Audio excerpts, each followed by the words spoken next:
ayez des risques reward décents. Faut pas avoir un risque reward pour moi trop petit, ni trop grand. Je m'explique. Lorsque vous avez un risque reward qui est trop petit, pour moi c'est assez stressant.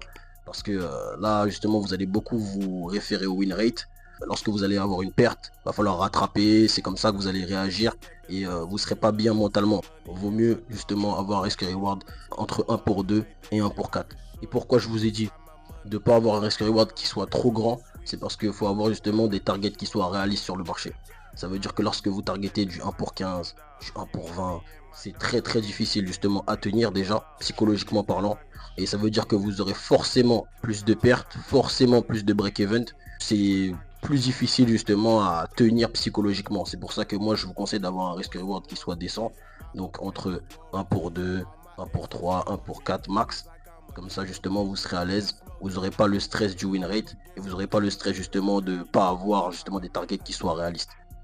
Ça vous permet justement de tenir dans le temps, tenir sur le long terme et d'être serein sur les marchés.